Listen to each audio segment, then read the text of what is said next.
بسم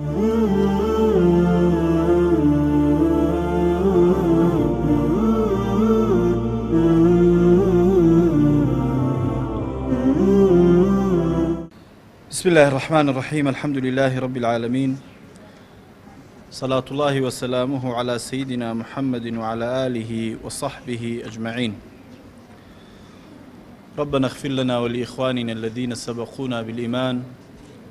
ولا تجعل في قلوبنا غلا للذين آمنوا ربنا إنك رؤوف رحيم ربنا آتنا من لدنك رحمة وهيئ لنا من أمرنا رشدا سلامی خواتان لێبێت برایان خوشکان مامۆستایانی بەڕێز هەموو لایەک بەخێر بێن. مش خۆشحاڵم کە لەم کۆڕە بە خزمەتتان دەگەم و هیوادارم خوای پەروەردگار بەرەکەت بخاتە هەم کاروباری هەموو لایەک و تەمەنتان و بەرەکەت بخاتە کاروباری ئەنجومەنی خەلیفانی کۆمەڵی ئیسلامی و ئەم کۆڕ و کۆبوونەوەش بۆ هەموو لایەکمان توێشووی قیامەت بێ ئینشاءالله.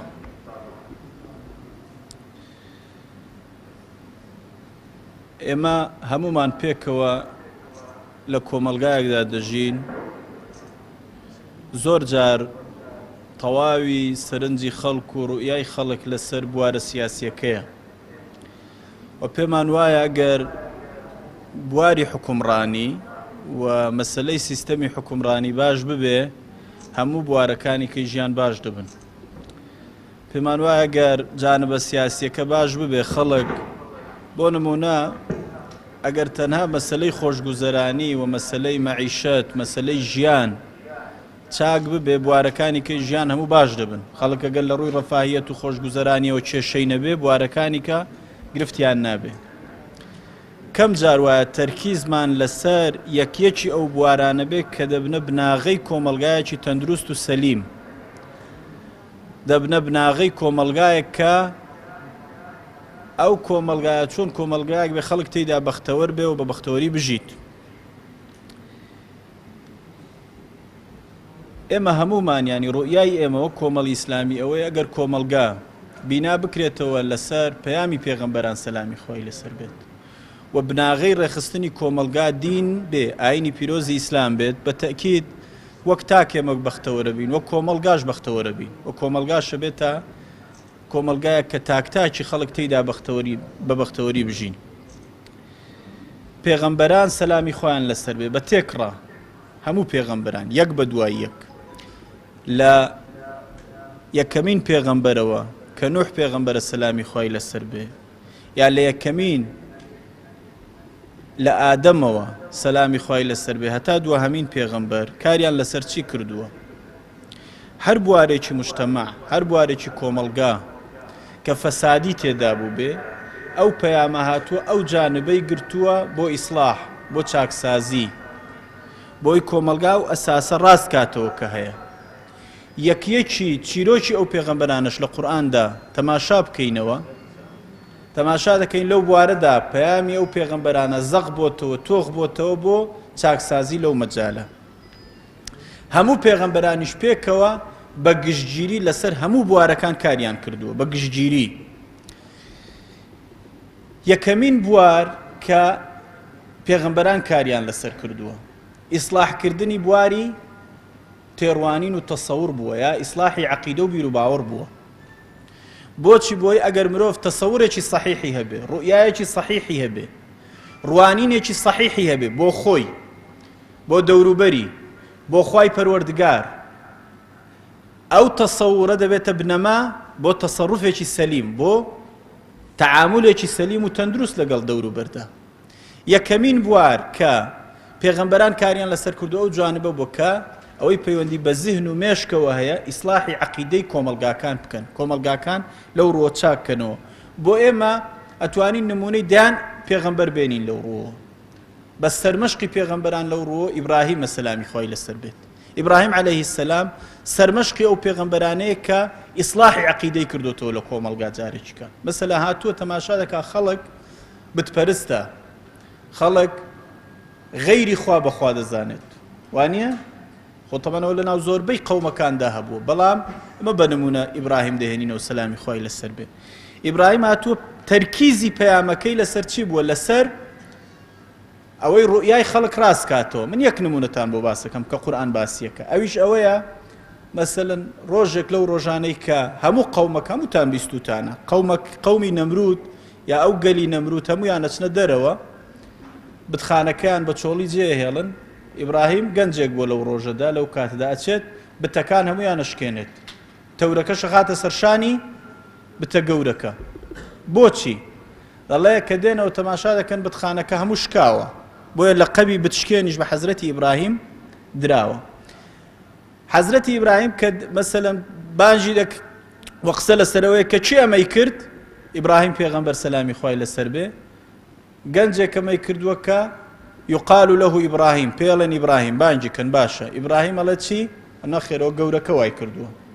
أما بنيادي راس كرنوي تصوره طبعا خو حضرة إبراهيم دزانه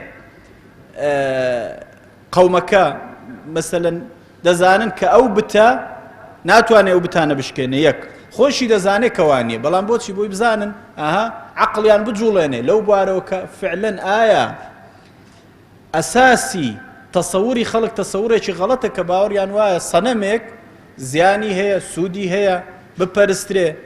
زەرەریان لێ دوور دەخاتەوە قازانجیان پێدەگەیەنێت ئەو تەسەورە ڕاست کاتەوە باشە ڕەنگە ئێستا ئەم ڕۆژگارێکی ئێمە ئێستا قسەی تێدا دەکەین ئەم مشکیلانە کەم بن بۆیە باسکردنیشیان ڕەنگە لای زۆرێکمان زیاد بێت بەڵام خۆ ئێستا خەڵک بتپەرست نییە وانییە ڕاستە بەسایە ئێستاش خەڵک تەسەوری هەڵەی نییە هەیەتی یان نیەتی هەیەتی لە بواری عەقیدەدا زۆرێک لە خەڵک ئەو مشکیلانەی نییە با کەواتە جارێکی کە تەرکیزی پەیامی پێغەمبەران لەو بوارەدا بۆ ئێمە زەرور نییە با پێغەمبەر سەلامی خوای لەسەر بێ هەمان پەیام بە جۆرێکی کە دەداتە عبدالله ئامۆزای عبدالله کوڕی عەباس یا غولام ئوعەللیموکە کەلیمات وەرە ئەی ڕۆڵە بە هەندێک کەلیمەت فێرکەم هەندێک کەلیمەت فێرکەم کەلیمەکان چین خوا بپارێزە یا سنووری خوا بپارێزە دەتپارێزێ باشە لەگەڵ خوا بەخوا لەگەڵت دەبێ باش ئیذا استەعەنتە فەستەعین بالله ئەگەر داوای یارمەتیت کرد داوای یارمەتی تەنها لە خوا بکە ڕاستکردنەوەی ئەو تەسەورەیە چەند لە ئێمە داوای یارمەتی تەنها لە خوا دەکەین ئەی چەند جار بۆ شتێک کە ڕەنگە ئەگەر داوا لە خوا بکەین بەبێ منەت بمانداتێ پەنا دەبەینە بەرغەیری خوای پەروەردگار و تەنەزولیشی بۆ دەکەین وانییە نەتیجەشمان دەست ناکەوێت جارێک کە ئەو تەسەورە پێویستی بە چییە پێویستی بە سیاغەکردنەوەیە پێویستی بە داڕشتنەوەیە کە ئێمە فێر ببینەوە هەر هەمان فەرموودە ئەگەر تەواویکەین کۆتاییەکەی چییە ئەڵێ بزانە ئەگەر هەموو خەڵکی کۆ ببنەوە لو اجتمعوا على أن ينفعوك لن ينفعوك إلا بشيء هەموو خەڵکی دنیا کۆ ببنەوە بیانەوێت سوودێکت پێ بگەێنن ناتوانن و هەموو خەڵکی کۆ ببنەوە بیانەوێت زیانێکت پێ بگەێنن ناتوانن إلا بە شتێک نەبێ قد كتبه الله لك ئەوگەر ئەو شتە خوای گەورە بۆی نووسیبی رفعت الأقلام أو رفعت القلم وجفت الصحف بزانە قەڵەمی خوا بەرز بوویەوە ومەرەکەبەکەش وشک بوویەوە قەدەری ئێمە هەمووی کۆتایی هاتووە تەسەوری ئێمە غەڵەتە لە ناو کۆمەلگا کە باوەڕمان وایە خەڵکێک غەیری خوا ئەتوانێت زیانمان پێ بگەێنێ خەڵکێک غەیری خوای پەروەردگار ئەتوانێت سوودمان پێ بگەێنێ خەڵکێک غەیری خوای پەروەردگار ئەتوانێت شتێکمان لێ دوور خاتەوە کە خوا بۆی نووسیوین خەڵکێک غەیری خوای پەروەردگار ئەتوانێت شتێکمان پێ بدا کە خوا پێی نەداوین ئەگەر ئەو تەسەورە سەحیحەمان هەبوو کەوە نەهجی پێغەمبەرانە زۆرێک لە مەشاکیلەکانمان هەڵ دەبن زۆر لە گرفتەکانمان هەڵ دەبێت دەگەینە قۆناغێک کە ئێمە باوەڕمان ئەو قەناعەتەی لە مێشکماندا دەچەسپێت کاوە پێغەمبەران من بۆیە ئەو نمونەم بە سەریعی هێنایەوە لە ئیبراهیمەوە کە کاری لەسەر کردو بۆ ڕاستکردنەوەی تەسەوری خەڵک هەتا ئەگەینەوە پێغەمبەری خۆمان سەلامی خوای لەسەر بێ تا ئەگەینەوە یەکیەکی زانایان ڕاستکردنەوەی ئەو تەسەوڕەی خەڵک بووە تاکتاکی ئێمە کە ئەو تەسەورە ڕاست بوویەوە بەشێکی مەشاکیلەکانی کۆمەلگامان هەڵ دەبێت دووهەم بوار کە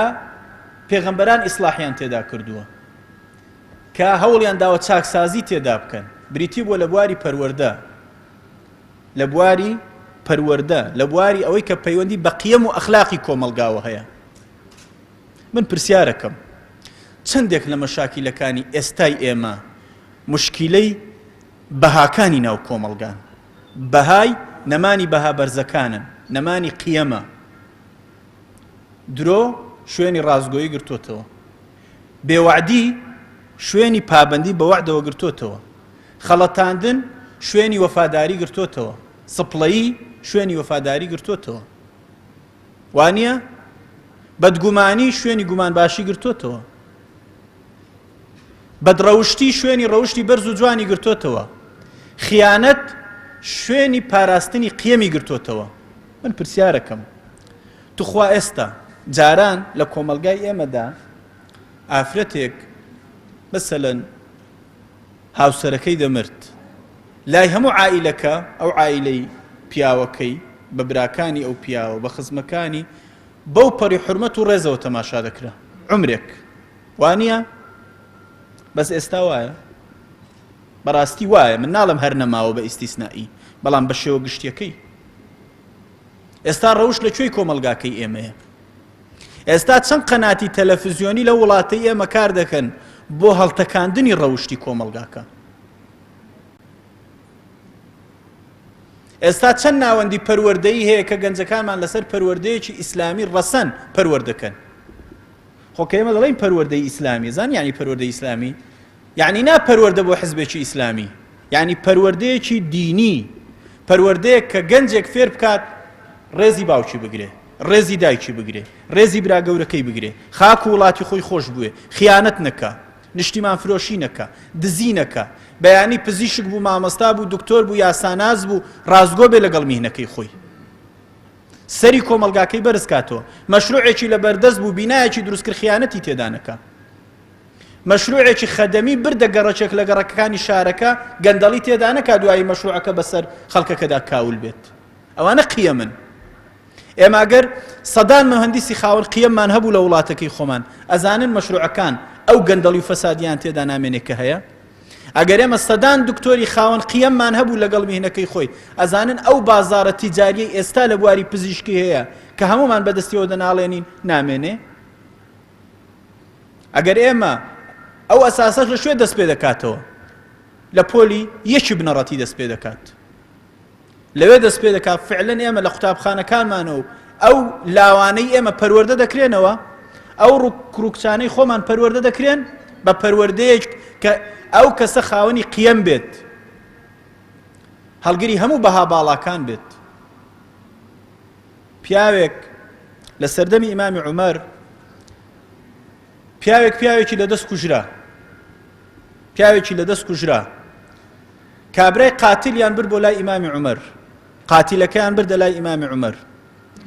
کابرا دوو کوڕی هەبوو وتیان ئێمە لێی خۆش نابین ئەبێ بکوژرێتەوە مە قاتیلی باوکمانە باوکی کوشتووی ئیمامی عومەر وتی تۆ بێ بکوژرێەوە وتی باش من ئامادەم بەڵام یەک ڕۆژ مەجالم بدەن ڕۆژە مەجالم بدە یا دوو ڕۆژ مەجالم بدەن من ساحب حیوانم ماڵاتم هەیە مەڕ و ماڵاتم هەیە ماڵ و مناڵەکەم لە سەحرایەکن کەسیان لا نییە نازانم ئێستا لێرەم من ئەم شتم لەدەست قەوماوە هێناویانم بۆ لای تۆ مۆڵەتێکم بدەن با بچمەوە لایەن هەندێک حساباتی خۆم هەیە ڕێکی کەم خوا حافیزیان لێ بکەم وەسیەتی خۆم بکەم و من دێمەوە ئیمامی عومەر ڕووی لە دوو کوڕەکە کرد گوتی ئیزنیە دەن تیان نە ئێمە ئیزنی نادەین وتی من ناتوانم ئێستا تۆ لە زیممەی ئەوانی چونکە ئەوانە خوێنگرن وتی بێ کەفیلت هەبێت ئەبوو ذەڕی غەفاری وتی منە بمە کەفیلی وتی من کەفالەتیەکەم وتی ئەبوو ذەڕ ئەزانی کەفیلی یعنی چی وتی بەڵێ کەفیلی یعنی من ئەگەر ئەو پیاوەنەیە تۆ لە شوێنیەوە کوژرم وتی باش وتی ئەبوو ذەڕ تۆ زانی پێغەمبەری خوا چەند خۆشی ویستووی وتی بەڵێ دەزانم وتی دەشزانی من چەند پابەندم بە ڕێبازی پێغەمبەرە و سلامی خوتی بڵێ ئەوەش دەزانم یعنی ئەبوو ذەڕ من پێم خۆش نێت تۆ کەفیلی بی کورت و پوخت چونکە ئەگەر کابرا نەهاتەوە من ناچار دەم بتکوژم وانییە ئەبوو زەڕیش ئەوەندە گەورە بۆ لای پێغەمبەری خوا خۆشی عومەر نەیویست و ئەبوو زەڕ بکەوێتە ئەو مەوقیفەوە بەڵام ئەبوو زەڕ کەفالەتەکەی کرد کابرا ڕۆیشت ڕۆژێک دوو ڕۆژەکەی خۆی پێچوو ئێوارە دەمە و خۆرکەوتن بوو کابرا نەهاتەوە مەوعیدەکە خەریکە تەواو دەبێت پیاوەکە دیار نەبوو وردە وردە کابرا دەرکەوت تەماشایان کرد ئیمامی عومەر کە کابرای دی دەرکەوت لە لەحزەی بێ ئومێدی وتی ئەڵڵاهو ئەکبەر تی خوا گەورەیە ئومەتێک لە ناو ناچێ پیاوی ئاوای تێدا بێت ئومەتێک لە ناو ناچێ پیاوی ئاوای تێدا بێت کابرا هاتەوە کابرا ڕای نەکردبوو کامیرەی شاراوی لەسەر نەبوو دەیتوانی وەکو کابرای ئێستا کە دەڵێ زەحمەت نەبێ نای لە مەحکەمە بێ کەفیلم بەرێ وەڵڵا هەر ئەوەندەیە بوو بە کەفیلی ماڵی کەفیلەکەی کاول دەکات بە خۆشی ڕادەکات وانییە ئەوە قیەمی بەشێکی زۆری ئێستایە کابرا هاتەوە وتی وەرە ئەنجا هاتە پێشەوە وتی ئەبوو زەڕ ئەمە کابرا هاتەوە تۆ بووی چۆن بووی بە جارێ پێشتر بە کابرای گوت وتی بۆ هاتیتەوە خۆ تۆ کەس ئاگای لێ نەبووی وتی خوای گەورە ئاگای لێ بوو یەک دوو من نەمویست لە پێناوی خۆمدا چاکە لە ناو ببم وەفا لە ناو ببم وەفا لە ناو ببم بڵێن پیاوێک بوو بە کەفیلی پیاوێکی بێوەفا من لە پێناوی پاراستنی قیەمی وەفا هاتمەوە لە پێناوی پاراستنی بەهایەک هاتمەوە کە ناوی وەفاداریە وتی ئەبوو زەڕ تۆ ئەتزانێ گەر و پیاوە نێتەوە ئەکوژرێ بۆ کەفالەتی ئەو پیاوت کرد وتی بۆ ئەوەی نەڵێن لە شاری پێغەمبەر کە مەدینێ چاکەکارێک نەمابوو کەفیلی پیاوێکی تاوانبار بێت من بۆ پاراستنی قیەمی چاکەکاری لە شارەکەی پێغەمبەر ئەو کەفالەتەم کرد با بە ملی خۆشم تەواو بێت دوو گەنجەکە وتیانێمە ئەو پیاوەمان عەفو کرد لێی خۆش بووین ئیمامی عومەر زۆری پێ خۆش بوو جارێککە ئەڵڵاهو ئەکبەری کرد دڵی زۆر خۆش بوو کە ئەو پیاوە عەفو کرا چونکە حەزی نەدەکرد بکوژرێتەوە ئەو نوع پیاوە وتی ئێوە بۆ عەفوتان کرد وتی ئێمەش نامانەوێ لە ناو ئومەتی محەممەد قیەمی عەفو بۆ پیاوێکی وەفادار و چاکەکار ون بێت بۆی عەفو بە زیندوی لە ناو ئەو ئومەتە بمێنێتەوە ئەم قیەمانە کە من ئێستا باسی ئەوانە ناکەم قیەمی عەفو لێبوردەیی قیەمی وەفا قیەمی پابەندی قیەمی ڕاستگۆیی قیەمی دەستپاچی قیەمی ئەمانەت پارێزی قیەمی چاوپاچی ئەو قیەمە بەرز و جوانانە پێغەمبەران هاتن ئەوانە پێغەمبەر فەرمووی ئینەما بوعیثت لیوتەمیمە مەکارم الئەخلاقی من هاتم تا ڕەوشتە بەرز و جوانەکان تەواو بکەم ئەخلاقە بەرز و جوانەکانی ناو کۆمەلگا بگەێنمە لووتکە هەدمی ئەخلاقە ناشرین و ئەوە کام بکەم پێغەمبەری ئێمە هات بە ئێمە بڵێ ئەلکەلیمەت الطەیبەت سەدەقە خەڵکینە بزانن قسەی باشیش سەدەقەیە بۆی فێر بین ئەگەر قسەش بکەین قسەی باش بکەین پێغەمبەری ئێمە هات سەلامی خوای لەسەر بێ بە ئێمە بڵێ لا تحقیرن من المعروف شيئا ولو أن تلقى أخاك بوجه طليق کاکە ئەوە بەکەم مەزانن کە تەنها بە دم و چاوێکی گەشەوە بگەیە برایەکت خوشکێکت سەلامی لێ بکەی ما من مسلم يزرع زرعا أو هەر مسلمانێک شتێک بچێنێ أو يغرس غرسا فيأكل منه طيرا أو إنسانا أو بهيمة إلا كانت له به صدقة أو رو خەڵکی ژینگە پارێز دێ نەمام ناشتێک فێری ئێماکە بەڵام پێغەمبەری ئێمە سەلامی خوای لەسەر بێ لە کێوە يزرع زرعا أو يغرس غرسا وانە شتێک ئەیچێنی بەرهەمێک ئینسانێک لێخوا ئیلا وانە سەدەقەن ئەمانە قیەمن لە کۆمەلگادا ئێمە ئیلا جانبێک کە بینین زۆر جار فەرمودەکە باسەکەین بەس ئەو دیوە باس ناکەین ئەرێ بەڕاستی ئەم پێغەمبەرە سەلامی خوای لەسەر بێ و ڕێڕەوی پێغەمبەران بەگشتی ویستویانە چی بە ئێمە بڵێن لە ڕووی تەربیەوە لە ڕووی پەروەردەیەوە ئێمە خاوەن قیەم بین خاوەن بەها بین خاوەنی بەهای بەرز و جوان بین ئەمە جانبێکیکەی بیناکردنی کۆمەلگایە جانبێکیکەی بیناکردنی شارێکە بیناکردنی وڵاتێکە ئێمە دێین شاری جوان بیناکەین عمارەی جوان کۆشکی جوان شوقەی جوان بینای جوان ئەسڵەن مەکتەبی جوان قوتابخانەی جوان نەخۆشخانەی جوان بەڵام نەخۆشخانەکە نەخۆشەکە تێیدا ئاسوودە نییە بۆ چونکە مامەڵەی جوانی لەگەڵ ناکرێ قوتابخانەکە قوتابیەکە تێیدا ئاسوودە نییە بۆ چونکە معاملەی جوانی لەگەڵ ناکرێ جوان پەروەردە ناکرێ بیناکان خەڵک تیاندا ئاسوودە نییە بۆ چونکە پەروەردەیەکی جوان لە کۆمەلگادا نییە بەڵام زۆر جار بینای کۆمەلگایە کە بە ئینسانەکانت بینا کردبێ بیان خەنلاو هەزاران خێمەوە خەڵکی لە ناو خێمەکاندا ئاسوودەن لە ناو خێمەکاندا بەختەوەرن بۆ چونکە قیەمی تێدایە بەهای تێدایە واتە ئێمە گرنگتر لە بیناکردنی کۆشک و تەلار ئەبێ ئینسان بینا بکەین پیاوێک بوو بە سەرۆکی سنگافورە پیاوێک بوو بە سەرۆکی سنگافورە دوایەوەی سنگافورە جەزیرەیەک بوو لە مالیزیا جیا بوویەوە مالیزیا وڵاتێکی خۆشگوزەران و پێشکەوتوو بوو سنگافورە جەزیرەیەکی دواکەوتوو بوو مێش خەریکە بوو بیان خوا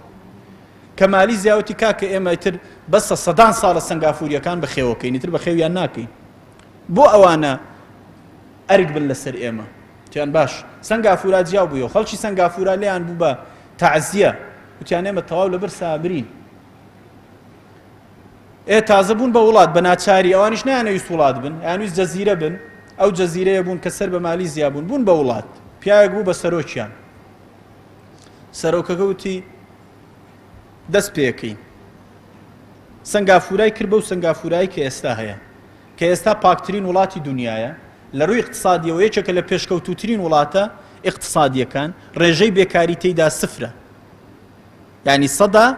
هەر بە پۆینتی شتەیدانیە وڵاتێکەی و یەکێکە لەو وڵاتانەی زۆربەی زۆری خطوتی جیهانی پاداشتی خەڵک بۆەوە کەنەوە کە سەفرێکی سنگافورایان پێ بکەن یەکێکە لە وڵاتە هەرە لە ڕووی سیاحیە و لە وڵاتە هەرە خۆشەکان باشە لێیان پرسی گوتیان تۆ بە چێ وڵاتت بەرەو پێش برد لە سەرۆکی سنگافورە وتی من بە دوو شت وڵاتان هاتن بینای کۆشک و تەلاریان نەکرد من وتم من بینای ئینسانەکەم ئینسانەکان خۆیان کۆشک و تەلارەکان بنیاد دێنێنەوە من مرۆڤەکانی ئەو وڵاتە دروست دەکەم ئەوان خۆیان وڵاتەکە خۆشەکەن وتیان چۆن ئەمەت کرد وتی لە قوتابخانەکانەوە دەستم پێ کرد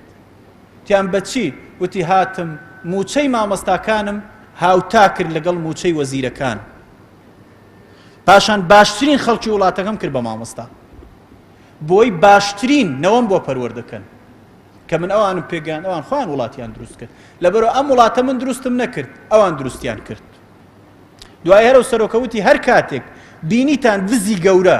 کە حکومڕانەکانن دزی گەورەی حکومڕان لە وڵاتەکەدا ئاسوودە ئەسوورانەوە بزانە میلەتێکی بێئاگا هەیە میلەتێکی ناوشیار هەیە میلەتێکی نامەسئول هەیە هەر کاتێک وڵاتێکتان بینی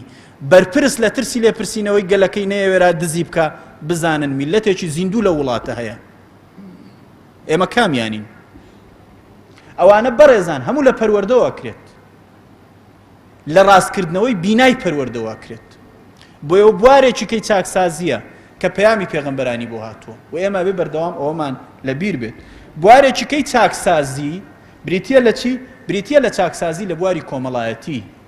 کە هاوتەری بە یا هاوتایە لەگەڵ بوارە پەروەردەیەکە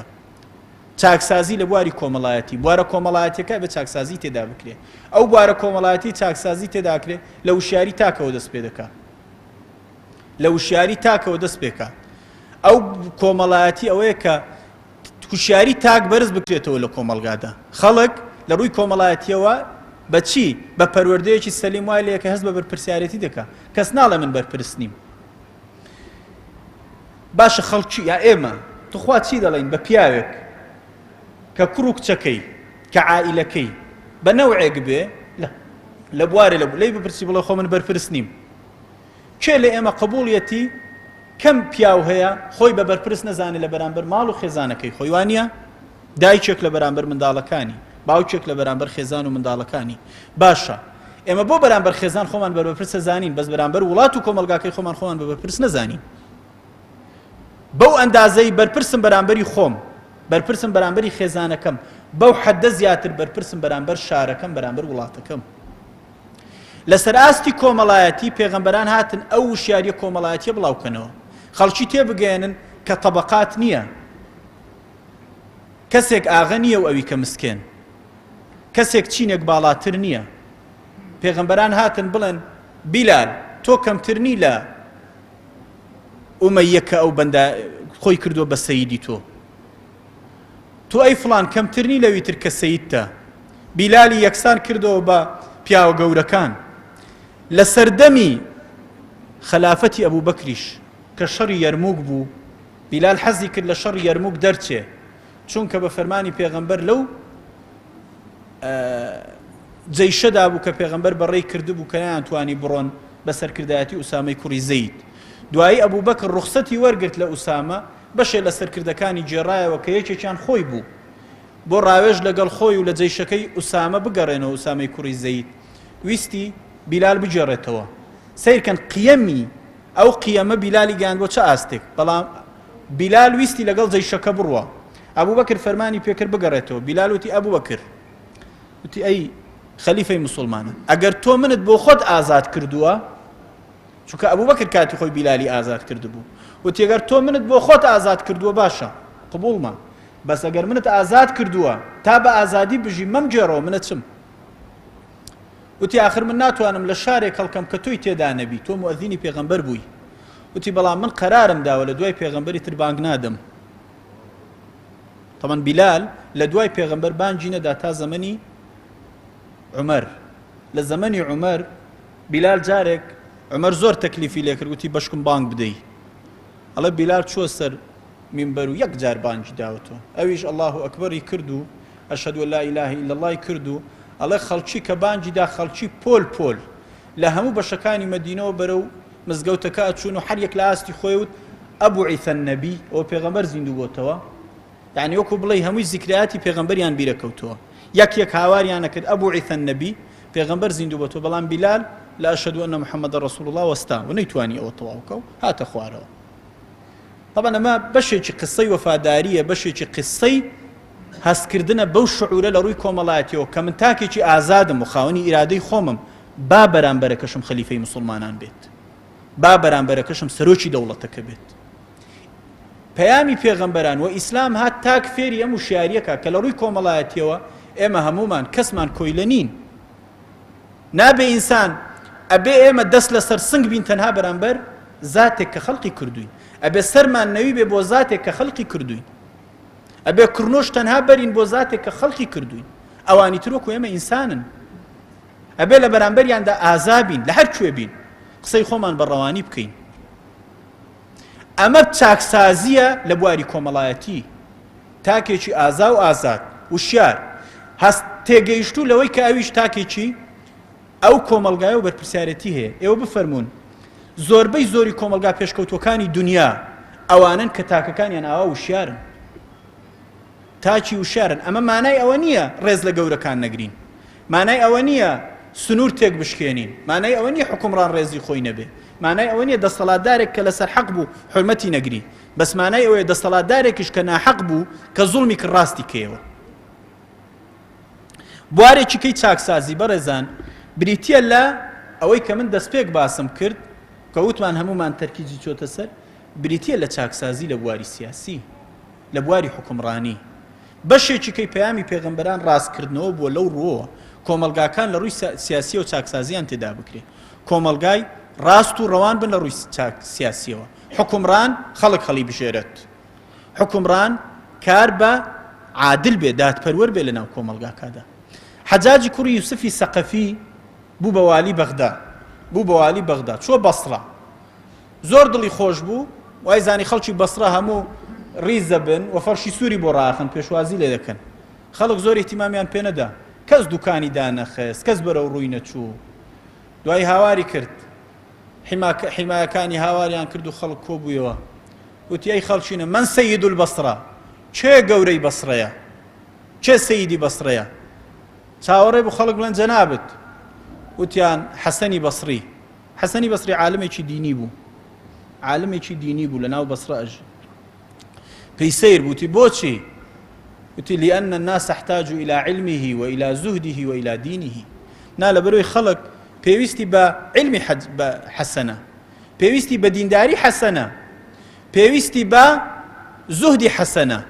بەڵام زەحمەت نەبێ پێویستمان بە چی تۆیە؟ تۆ چیت بۆ هێناوی؟ ئەفەرموو حەسەنی بەسڕی کە ڕۆشتووە بە ناو شاردا، ئەڵێ هیوا هەبوو دەیگوت کە حەسەنە بینم دینداری فێرە بم، یا بوو کە حەسەنە بینم زوهد و دنیا نەویستی فێرە بم. هەر بەبێ قسە، بەبێ قسە کابرا ئەبێتە ئامۆژگاریکەرێکی باش. ئینسانی وایە تۆ مجرد تەماشای کە ئەزانی دینی لێوەرەگری، هەر بەرامبەری دانیشە هەستەکەی ئەدەب و احترامی لێوەرەگری، هەر بەرامبەری دانیشە شتی لێ فێرەبی. ئەو حەسەنی بەسرەی کایوت چیە یا ابن ئادەم ئەی خەڵکینە بزانن ئینەما ئەنتە ئەیامون بزانن ئێوە چەند ڕۆژێکن چەند ڕۆژێکە تەمەنی ئێوە چەند ڕۆژێکە كلما مرت يوم مرت بعضك هەر ڕۆژێکتانە ڕوا بەشێکتانە ڕوا دەیان قەولی جوانی هەبوو حتا هەندێک لە زانان وتووە كلامه كأنه كلام الأنبياء وتیانە کاکە ئەم پیاوە قسەکانی ئەڵێ قسەی پێغەمبەرانن ئەوەندە قسەی جوان و دانسقەی هەبووە ئێستا شێمە ببین قسەکانی ئەوان و هاوشێوەی ئەوان بجێڕینەوە ئیسلاحی سیاسی لەو مەجالەدا کە ئەو زانایانەی کە ئەو پێشەوانەی ئێمە کە فێرمانەکەن ئینسان ئەبێ لە بەرامبەر حەقدا حەق بڵێ ئەبێ لە بەرامبەر سیر کە تۆ مەسەلەن ئێستا ئێمە پێویستمان بە چیە لە وڵاتی خۆمان پێویستمان بە سیستەمێکی حکومڕانی تەدروستە پێویستمان بەوەی عەدالەت هەبێ دادپەروەری هەبێ پێویستمان بەوەیە کە حکومڕانێکمان هەبێ خزمەتگوزارێکی باشی ئەم خەڵکە بێت پێویستمان بەوەیە دەسەڵاتێکمان هەبێ لە خۆمانەوە بێ و بۆ خۆمان بێت هەستکەی خزمەت دەکا لە خزمەتتدایە چ کێشەمان لەگەڵ دەسەڵاتێکەیە ئەگەر خزمەتت کە چ کێشت لەگەڵ دەسەڵاتێکی گەر عەدالەت پەیڕەوکە چ کێشت لەگەڵ دەسەڵاتێکی گەر ستەمت لێ نەکا نیمانە ئێمە زۆر جار کۆمەڵی ئیسلامی من لێرە پێویست ئەو بڵێم وتومانە کاکە والله ئێمە خیتابمان گوتارمان لە ساڵانی ڕابردوودا لە ئێستادا کێشە نییە لەگەڵ هیچ هێزێکی سیاسی کێشەیە لەگەڵ زوڵم ئەگەر ستەم هەبوو تۆ نابێ بێدەنگبی ئەگەر دادپەروەری هەبوو دەستخۆشیەکەین ئەگەر حکومڕانیەکی تەندروست هەبوو ئێمە دەستخۆشیەکەین ئێگەر گەندەڵی هەبوو چۆن نەبێ بێدەنگبی ئەگەر فەسادی هەبوو چۆن نەبێ بێدەنگبی ئەی باش ئەگەر هەموو خەڵکی بێدەنگ بن بەرامبەر فەساد چییە قەومێت دەوڵەتی عەباسی کە دروست بوو دەوڵەتی عەباسی پیاوێک دروستی کرد ناوی ئەبوو عەباسی سەفاح بوو پێیانەوت ئەبوو عەباس السەفاح السەفاح یعنی خوێن ڕێژ دەڵێن سەدان خەڵکی کوشت دەوڵەتەکەی دامەزران هەرچی ئەیوت شمشێرەکەی خوێنی پێوە بوو کەس نەیەوێرا قسە بکە ئەڵێ وتی ئەرێ خەڵکینە ئێوە کەسە ناسن ڕوبەڕووی من بێتەوە ئێوە کەسە ناسن بتوانن بەرامبەرم شێری من بوەستێ وتیان والله بەس پیاوێکە ناسین وتی چێ وتی ئیمامی ئەوزاعی هەمووتان ناوی ئیمامی ئەوزاعیتان بیستووە وتی بۆم بانکن ئیمامی ئەوزاعیان هێنا یەک پیاوێکی بەتەنها ڕیسپیەک عالمێک هێنایان وەکو شێر بەرامبەری هات ئەولاجەیش دەوڵەتێکی تازە تەسیس بوو شمشێرێکی خوێناوی پیاوێک کە هەزاران خەڵکی کوشتووە وتی چی ئەڵێی دەربارەی ئەو خوێنەی من ڕشتومە دەربارەی ئەو خوێنەی من ڕشتومە و حکمم پێ جێبەجێ کرد وتی لا يحل دم امرئ مسلم إلا بإحدى الثلاث خوێنی هیچ ئینسانێک بۆ ئینسانێکی حەڵاڵ نییە ئیلا بە سێ شت نەبێ کە بریتیە لە ئەفەیب الزانی مەگەر پیرێکی زیناکەر ئەویشە بێ دەستەڵات حکمی لێ دەرکا ئەو کەسەی لە دین هەڵگەڕێتەوە ئەو کەسەشکە بریتیە لە قاتیل ئەوە یەکێکە کوژێ غەیری ئەوە خوێنی هیچ کەسێ بۆ هیچ کەسێککە حرام نییە حەڵاڵ نییە تەمانەمە یەکەم جارەمەی ڕەت کردەوە وانە تەسلیمی نەبوو وتی چیڵی دەربارەی دەستەڵاتی من چیڵی دەربارەی ئەو ماڵەی هەمە وتی ئین کانە حەلالا فەحیساب وئین کانە حەراما فەعیقاب بزانە ئەم ماڵی تۆ ئەگەر حەڵاڵ بێت حسابت لەگەڵەکرێ ئەگەر حەرامیش بێ عیقاب و سزای لەسرە وتی چیڵی دەربارەی ئەو دەستەڵاتی کە من هەمە ئێستا ئەو خەڵکەی لەگەڵمە ئەوەی کە سەلماندوومە وتی زۆری لە تۆ بەهێزتر و لە تۆ قەڵەباڵغتر ڕۆشتن ئێستا لە ژێر گڵدان و هیچ ئەسەریان نەما وتی ئەوە هەدیەی منە بۆ تۆ چیسێک ئاڵتوونی پێدا لە جیاتیەوەی سزای بدە هەر لەوێ چیسە ئاڵتوونەکەی وتی چێ هەژارە بابێ کۆی کاتەوە من ماڵێکم ناوێکەی خەڵک بێ و ڕۆشت خەڵکی چاوەڕێ بوون بیکوژن کە ڕۆشت بە سەلامەتی ڕۆشت ئیمامی ئەوزاعی بە سەلامەتی گەڕایەوە تەماشاکە دوو پرسیار هاتە پێش هەندێک لە وەزیرەکان چوون وتیان بۆ نەتکوشت وتی واللهی هەرچەند تەماشامە کرد هەیبەتێکی هەبوو جورئەتم ناکرد لەی نزیکەومەوە کە چوون لە ئیمامی ئەوزاعیان پرسی وتیان ئەوە چۆن نەترسای وتی واللهی چەند تەماشامە کرد ئەم پیاوە لە پشیلێ زیاتر نەبوو لە بەرچاوی من زۆر شتێکی بەسیط بوو هەتا مرد